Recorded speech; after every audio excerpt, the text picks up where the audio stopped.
to me is very exciting. But I just want to say from the beginning that this study that I did, I don't think anybody here needed it more than I did. It's funny how that works sometimes when you prepare for a message or you study. You realize that you're the one needing this. You're the one that has this. So, let's see if we're on here.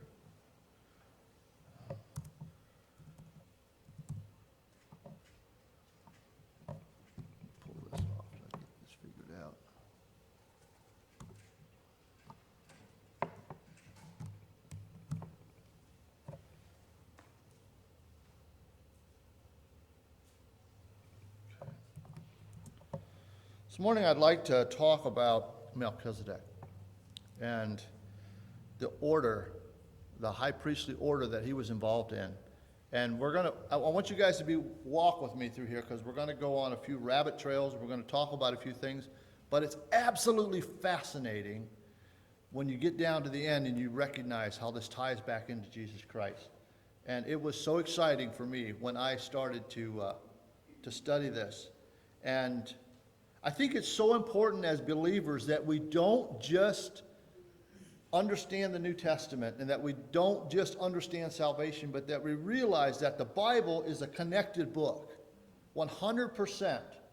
One of the things that started opening my eyes is when I started realizing, do you know that almost every time that Jesus spoke, he often quoted something from the Old Testament, often quoted something from the law. There's this connection that goes on. I'm not preaching the law today. I want you to understand that. But it is very important because it grounds me. It grounds me in a way that I have confidence when I talk to non-believers to know who Jesus is and what he stands for. Hebrews chapter 7. Who was this Melchizedek guy? We're going to talk about him.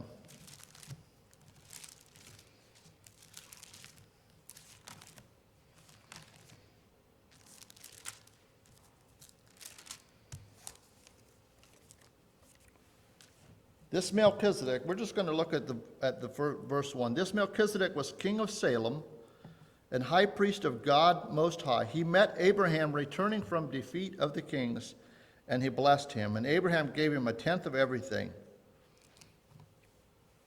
There's this one account in Genesis where Melchizedek pops up. And there's something very interesting about this. I'm going to talk a little bit about, there was this war going on. And remember, Lot at the time of Genesis chapter 15 was in Sodom and Gomorrah. And a couple kings, if you read the account, it's extremely long-haired and boring because it has all these kings' names and it's back and forth. So I'm just going to tell it. So what happened is these kings were basically rogue bullies running around. And in the Middle East, during that period, what you had like, when the Bible calls a kingdom, we think of it as a massive kingdom. But basically, it's a city. It's a really big city, in some cases, with a surrounding community. That was a kingdom. And so what these guys would do, they would try to conquer other kingdoms and build a little empire going on. And that's what happened. There was about 5 kings that went after another 4 kings. And the king of Sodom and Gomorrah was involved in that. And they went and captured them. And they had this battle going on. And because Abraham is a patriarch, which was the father of the clan of the family, it was his responsibility to go back and redeem Lot from these people. So Abraham takes off, and he goes out there, and he conquers them. Now, what I found interesting was the battle that they had was literally where the Dead Sea is today. And there are tar pits in the Dead Sea at that time. And so some of the guys were running, they were falling into tar pits. It was a horrific scene. Abraham goes out there in Genesis chapter 15, and he defeats them with a couple hundred guys because God was with him. And he conquered, and he brought back the spoil of war. I'm going to read some of the account of Genesis chapter 15. If you would, turn with me there. And we'll read how this goes down.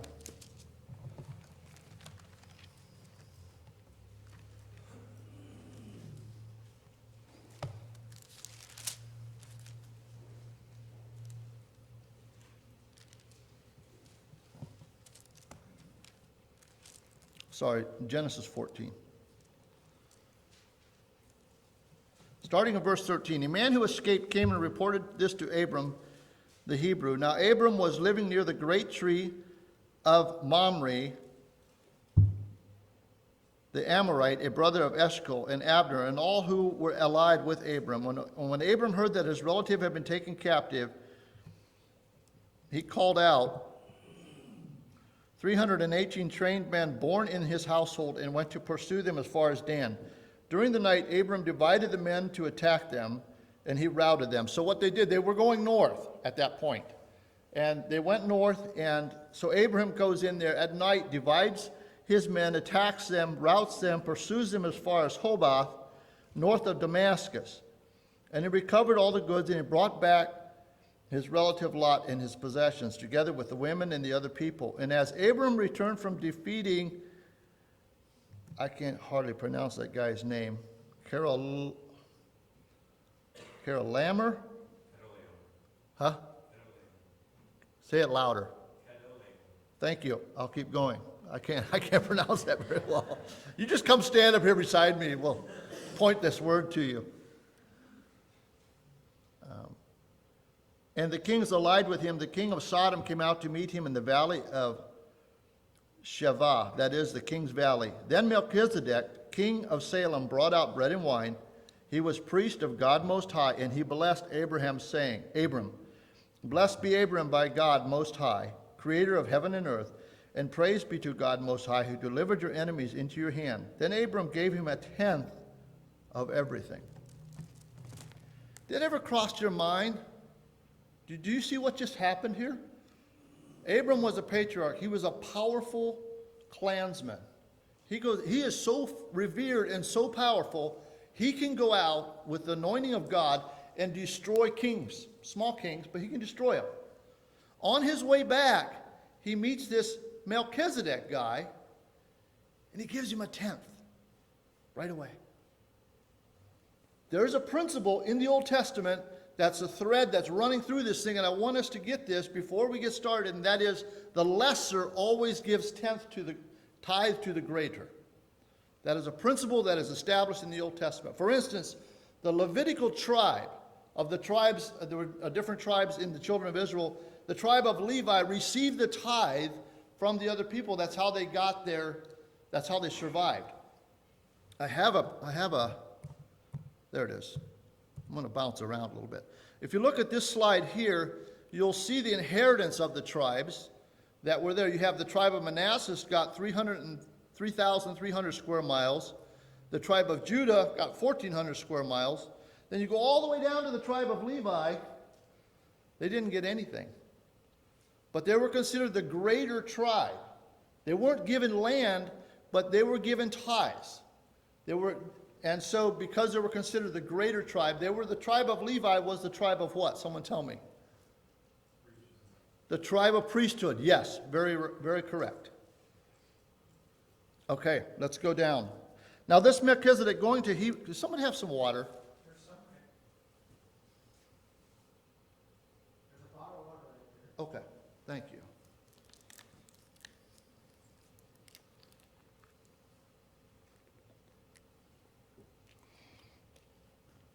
There's another couple interesting things about this Melchizedek that I want to bring out. He was king of Salem. Now, that's not in Ohio, okay? Salem is another word for Jerusalem, okay? Which is important. He was a king of what is now called Jerusalem today. Number two, he was two things. What does the text say he was? Someone tell me. He was a high priest, yes. What else was he? King. Yes. Hold that thought. Very important. He was a king and a high priest.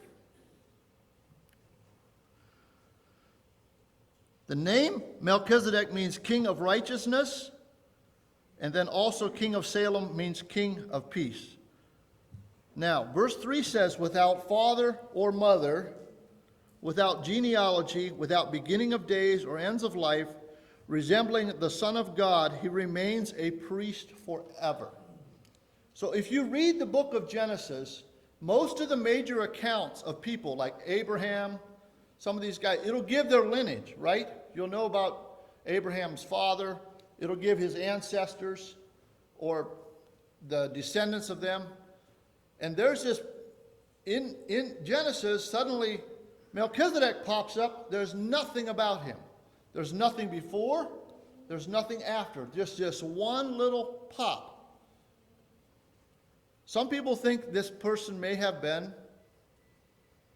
a servant of God or an angel. I'm not here to dispute that or not. I'm just here to say the way the text is written and the way God wanted it was so that there is no ancestry, because Melchizedek was of the order of an eternal life.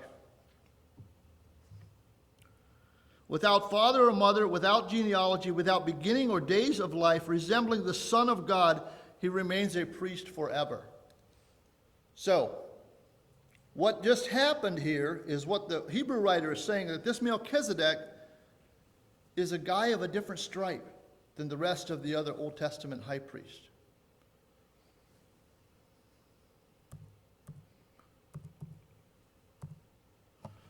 Look at this slide here. In the Old Testament, the high priests were from the tribe of Levi, right? Who were the kings from? What tribe did the kings come from? Tribe of Judah, yes. Now notice, Melchizedek was what? Matt, you said he was a priest. Someone else said he was a king. Okay. So Melchizedek was both. He was a king and a priest. But when God established the law, the Old Testament law, he separated it. He said, no more is a priest going to be allowed to be a king. Because if it is, we've got a problem. And that problem is control and power. So he separated it. And if you read there in verse 14, it actually talks about that. It says, he who of these things said belonged to a different tribe, and no one from the tribe has ever served this at the altar. And he's talking about the tribe of Judah. For it is clear that our Lord descended from Judah in regards to that tribe. So God made it clear. He said, listen, if you want a king, you can have a king, but he can't come from the tribe of Levi. He's got to come from the tribe of Judah. So then we go to this story of Saul. Saul's ordained king. I have totally destroyed my notes now. I'm just going to go for it. Saul was ordained king, and at that time, Samuel went to him and said, I want you to destroy the Amalekites. He said, the Amalekites are a people who have traveled behind the children of Israel when they left Egypt, and they were like jackals. The people that were strayed behind, maybe a child would wander off. They couldn't keep up with the tribe that was marching, an older person, they'd kill them. And they would just pick at them. And the Amalekites to this day are hated by the Jews. I have a Jewish friend, he comes to my house, and he thinks that he will curse the very name of certain people because he thinks they're connected with the Amalekites.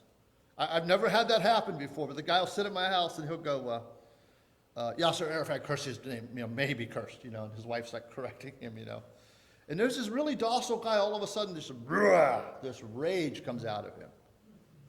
There's this hatred there for Amalekites. So Saul went out and he was supposed to kill the Amalekites. And he did. He went out, he killed them, he destroyed them, he got the spoils of war. Someone tell me what happened. I think we know this story pretty well. We're not going to read it. Someone tell me what happened.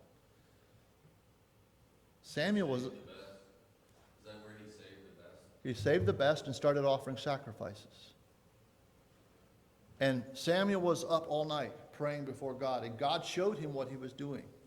And then Samuel goes to Saul and he says, Saul, why do I hear the bleating of the animals and the braying of the spoils of war? And Saul's like, well, the people wanted them.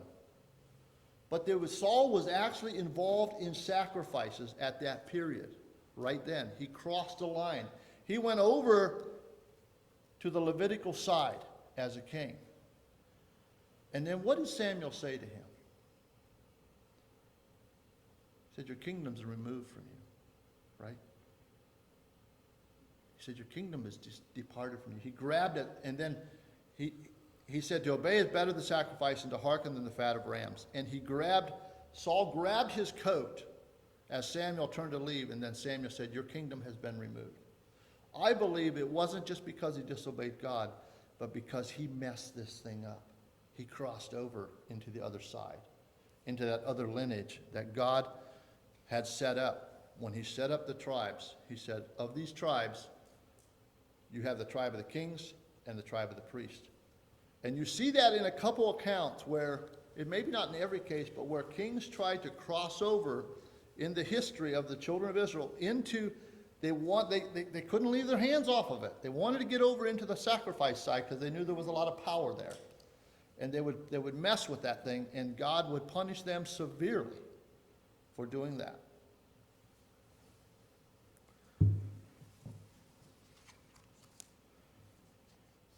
So we have two orders. We have this order of Melchizedek, who is an order of an everlasting life, and is a king and a priest. Then we see the order splitting, and it goes down. You have the tribe of Judah, Saul, Ishbosheth, David, Solomon, Jeroboam, Nadab, Baasha, and Elah. And then Aaron, Eleazar, Phinehas, Abishu, Eli, Joash, Jehoshaphat, and Manasseh. And I just picked out some that I thought I might recognize. There's quite a bit of high priests that were involved. So you have these two orders going on, but Melchizedek is of a different order. He is of an everlasting life. And you see where Jesus is of that order. So what the Hebrew writer is trying to say is we have two orders of high priests going on here. We have one order who is of the Levitical law of high priest, and then we have this other order who is Melchizedek and Jesus, and that high priestly supersedes the old law. Just think how great this man was, verse 4. Even the patriarchs, Abraham, gave him a tenth of the plunder. Now the law requires the descendants of Levi who became priests to collect a tenth from the people, that is from their fellow Israelites, even though they are descendants from Abraham. This man, however, did not trace his descendants from Levi, yet he collected a tenth from Abraham and blessed him who he had promised. And without doubt, the lesser is blessed by the greater. In the one case, the tenth is collected by people who die, but in the other case, by him who is declared to be living.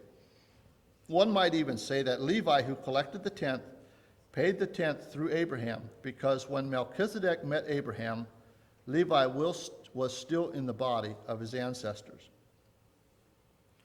Very simply stating that this law of tithing that goes on. So the tribe of Levi was tithed to, but even the tribe of Levi linked through Abraham back to Melchizedek. And I find that fascinating because the New Testament says that the gospel will go out to the Jews first, and then it will go to the Greeks. So even the Jewish people cannot deny the fact that their own lineage ties back into Melchizedek through Abraham, which is of the eternal order, which is a type of Jesus Christ.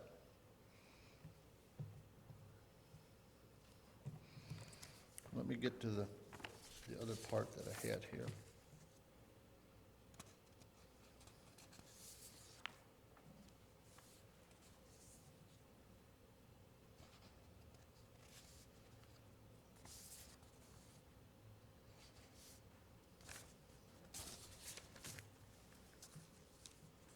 The other thing that I find so fascinating is you have Melchizedek, who's a king and a high priest. You have this separation going down through the Old Testament, but when it comes back to Jesus, guess who he is? He's a king and a high priest. Isn't that beautiful? That order is an everlasting order. And that has been what was started with Melchizedek, was separated through the Old Testament, and brought back into completion through Jesus Christ. I love that. We don't have to have a king in one tribe and a high priest in the other. We have together as one, Jesus Christ, our king and our high priest. Verses 23 and 28 says this. Because of this oath, Jesus has become the guarantee of a better covenant. Now, there have been many of these high priests since death prevented them from continuing in office. But because Jesus lives forever, he has a permanent high priest. Therefore, he is able to save completely those who come to God through him, because he always lives to intercede for them. Truly, a high priest, such a high priest truly meets our needs, one who is holy, blameless, pure, set apart from sinners, exalted from heavens. Unlike the other high priest, he does not need to offer sacrifices day after day, first for his own sins and then for the sins of the people. He sacrificed for their sins once for all when he offered himself up. For the law appoints a high priest, as high priest, men in all their weakness, but the oath which came after the law appointed the Son, who has been made perfect forever.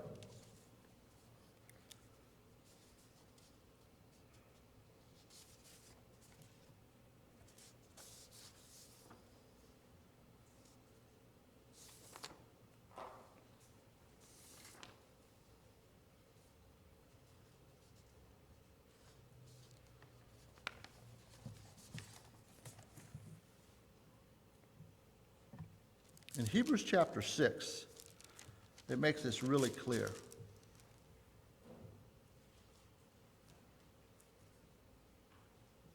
Hebrews chapter 6, verses 17 through 20. Because God wanted to make the unchanging nature of his purpose very clear to the heirs of what was promised, he continued it with an oath. God did this so that by two unchangeable things in which it is impossible for God to lie, we who have fled to take hold of this hope set before may be greatly encouraged. We have this hope as an anchor for the soul, firm and secure. It enters the holy sanctuary behind the curtains where our forerunner Jesus entered on our behalf, and he has become a high priest forever in the order of Melchizedek. Once a year, the high priest would go into the Holy of Holies, which was a place that was extremely sacred. The high priest went through many rituals, self-purification. He would do, a lot of it involved mikvah, which is they would go in and they would immerse themselves in running water. And it involved getting literally every aspect, every part of your body had to be wet. And it was a ceremonial cleansing. And then it involved, obviously, making sure he was prepared and right.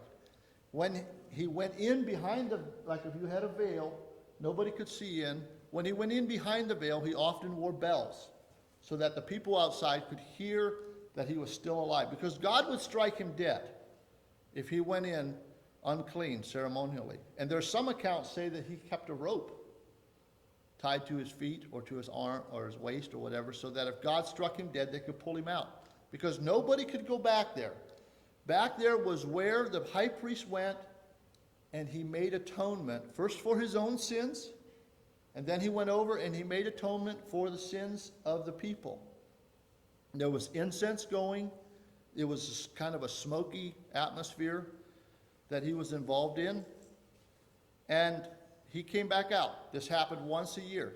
And the text says over and over again it happened every year. It never dealt with the sin issue, but it was a way that God let them have this way of dealing with their sins. The high priests that did this were from the tribe of Levi. They were humans, so they were destined to death. The Hebrew writer says that when Jesus entered in to the holiest of holies through his death on the cross, he was not of that order. He was of the order of an everlasting life. He was a king and a high priest. And so when he went in and he made sacrifice for your sins and my sins, that met the demands completely. And no longer did a high priest have to go in every year and meet that need, because Jesus was from a different order. What happened to the veil when Jesus died? It was ripped open. And I love this imagery. I can imagine the high priest literally, like, oh, scared to look in, literally. But they couldn't help it. You know, I'm sure this curtain was 1.5 inches thick, woven. And they tested it for strength. It was considered 100% blockage. I mean, it would just lock it out. This thing ripped in half when Jesus came. Why? Because he was the high priest. He opened up the way. And no longer do you and I have to go to a high priest to get to God. Because it was Jesus. He's of a different order. He's not of the order of the Old Testament priest. He's from a different order.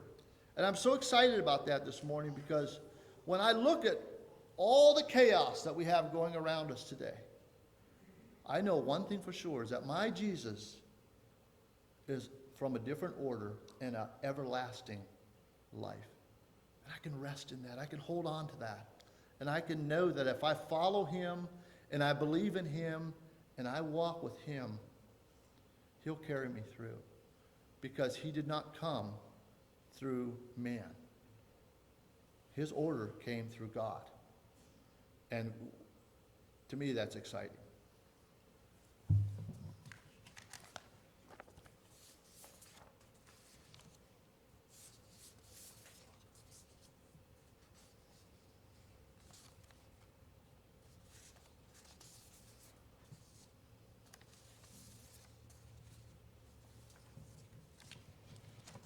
So this morning, I'm going to ask us a question. What is your view of Jesus? A lot of people view Jesus.